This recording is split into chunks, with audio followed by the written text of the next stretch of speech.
At dinner, my dad proclaimed, "You ought to be grateful. We've let you stay here without paying a single cent." I remained silent. I simply slid a folder across the table and declared, "These are all the mortgage payments I've been covering since 2020. But if you insist, I'll terminate them." 10 minutes later, they were pleading with me not to move out. I, 31M, thought I had found peace living in my childhood home. I was wrong. Let me start from the beginning. The Sunday dinner table had always been sacred in our house. Growing up, it was where we shared stories, celebrated achievements, and worked through problems as a family. But that evening in November, as I sat across from my parents picking at Mom's overcooked roast, I realized how much had changed since I moved back in. It started innocently enough. Mom mentioned how the neighbors had been asking about me, wondering if I was doing okay after my divorce. Dad nodded along, cutting his meat with more force than necessary. Then came the comment that would change everything. Dad set down his fork and looked directly at me with that expression I remembered from childhood lectures. He told me I ought to be grateful because they had let me stay here without paying a single cent. The words hung in the air like smoke from a grease fire. I felt my chest tighten, but I remained perfectly calm.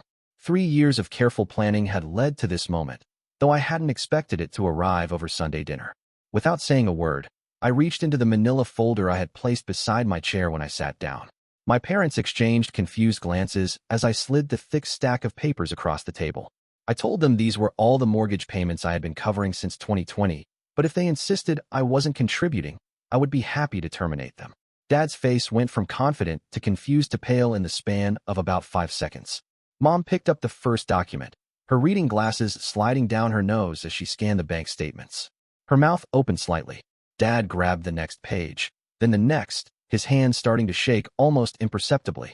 The folder contained 3 years of mortgage payments, property tax payments, homeowners insurance premiums, and major repair bills.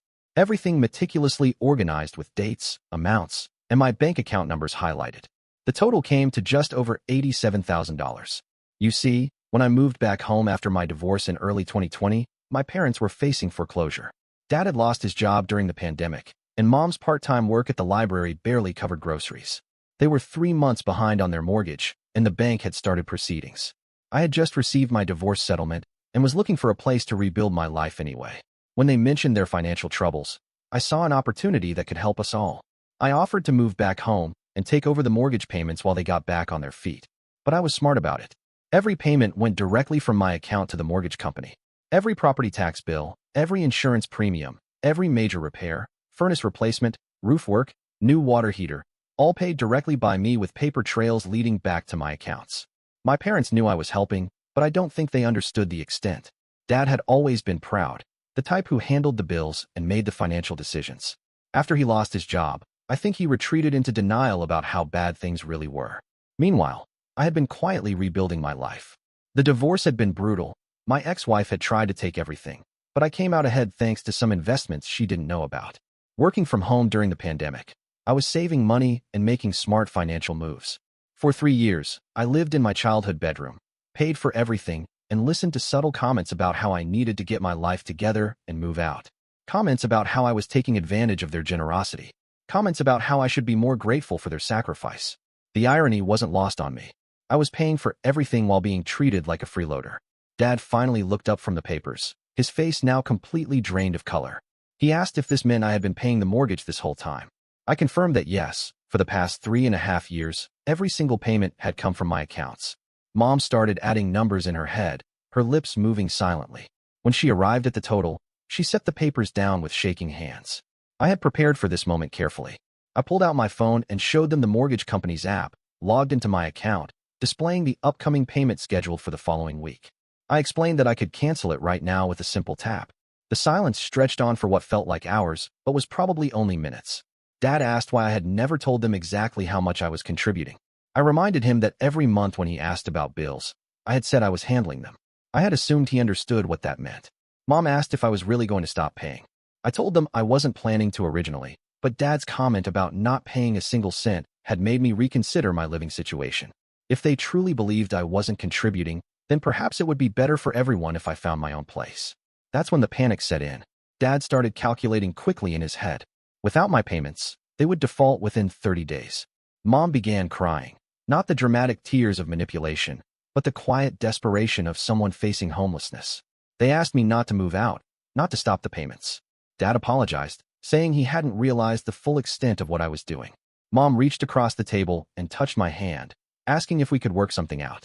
I had spent months preparing for this conversation, but seeing my parents' genuine distress made me pause. These weren't evil people. They were just proud parents who had lost perspective. I told them I wasn't interested in punishing them, but I was tired of being treated like a burden when I was actually keeping us all afloat. If I was going to continue living there and paying for everything, I needed their respect and acknowledgement of what I was contributing. Dad nodded immediately. Mom asked what I needed from them going forward. I had thought about this extensively. First, I wanted joint ownership of the house. If I was paying the mortgage, I deserved equity. Second, I wanted acknowledgement in front of family and friends about who was actually supporting whom. Third, I wanted input on major household decisions since I was financing them. But most importantly, I wanted them to understand that I wasn't some failure who had crawled back home in defeat. I was a successful adult who had chosen to help his parents through a difficult time, and I deserved to be treated as such. Mom agreed immediately. Dad took a bit longer, his pride still stinging, but eventually nodded his acceptance. We spent the next hour going through the financial documents together. I showed them exactly where we stood financially, what the monthly obligations were, and what my long-term plans looked like. For the first time in years, we had an honest conversation about money, expectations, and family dynamics. Update 1. The following week, we met with a lawyer to add my name to the house deed. Dad had been hesitant, but when the lawyer explained that I had essentially been paying for the house anyway, he realized it was the fair thing to do. The process was straightforward since I could prove every payment and had been acting as the de facto owner for years. Within a month, I owned 50% of the family home. The dynamic shift was immediate and dramatic. Suddenly, Dad was asking my opinion on everything from lawn care to appliance purchases. Mom started introducing me to neighbors as her son who was helping manage the household, not her son who had moved back home. The most surprising change was how my extended family reacted. Apparently, there had been whispered conversations at family gatherings about me being a disappointment, unable to support myself after my divorce. When the truth came out, those conversations stopped entirely. My uncle called me directly to apologize for some comments he had made. Several cousins reached out to congratulate me on helping my parents through tough times. The narrative had completely flipped. But the real validation came 3 months later when Dad lost his temper at my cousin's wedding. My cousin's husband made a joke about me being a mama's boy living at home, and Dad shut him down immediately. He told everyone within earshot exactly who was paying for what, and how proud he was of how I had stepped up when the family needed it. Update 2. 6 months after the dinner table revelation, Dad found a new job.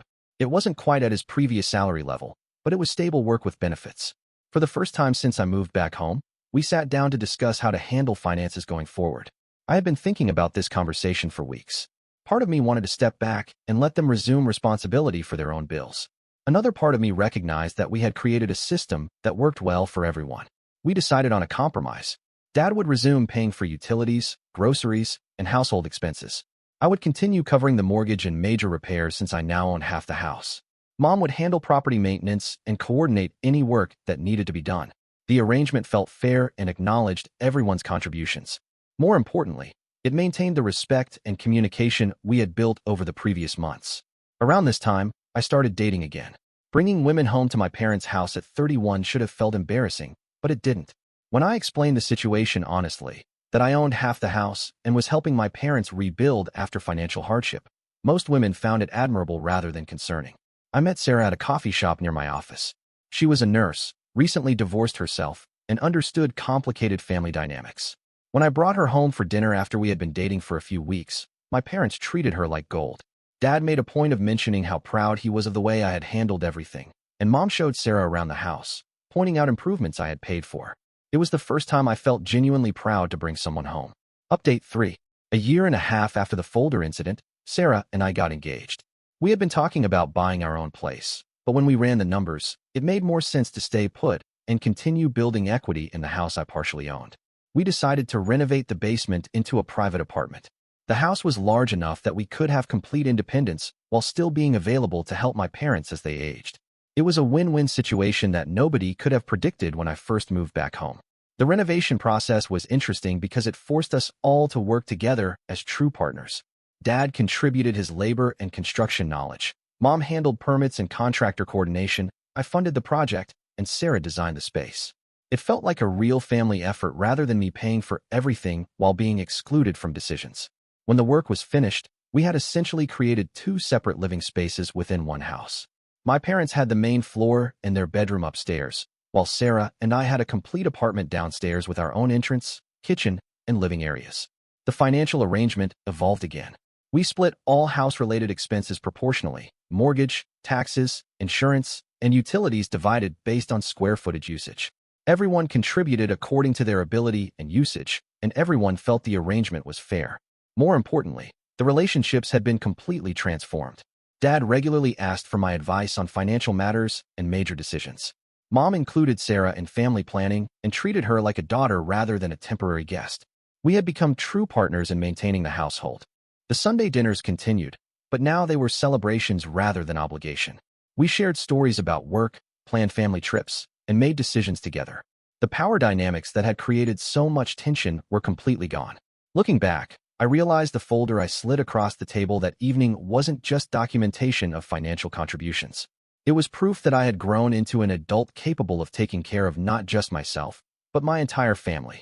The respect I had been craving wasn't something I could demand. It was something I had to earn by demonstrating my worth. The divorce that had seemed like such a disaster at the time turned out to be the catalyst for rebuilding my relationship with my parents on equal terms. By moving back home and taking financial responsibility, I had proved myself in a way that no amount of career success or external validation could have achieved. 3 years later, Sarah and I are planning to expand our downstairs space when we start having children. My parents are excited about becoming grandparents and have already started planning how to convert the upstairs den into a nursery. Dad jokes sometimes that he trained me well since I turned out to be such a good financial manager. I remind him that he did train me well. He taught me the importance of family, responsibility, and standing up for yourself when necessary. The mortgage will be paid off in 12 years. By then, Sarah and I will own a beautiful house with built-in grandparent childcare, and my parents will have financial security in their retirement. Dad tells people regularly that letting me move back home was the smartest financial decision he ever made. I still have that folder, though I've never had to use it again. Sometimes I look through it and remember how powerless I felt sitting at that dinner table, being lectured about gratitude while supporting everyone financially. But mostly, I remember how good it felt to finally stand up for myself, to demand the respect I had earned, and to transform a family dynamic that wasn't working for anyone. The best revenge turned out to be not revenge at all, but building something better for everyone involved.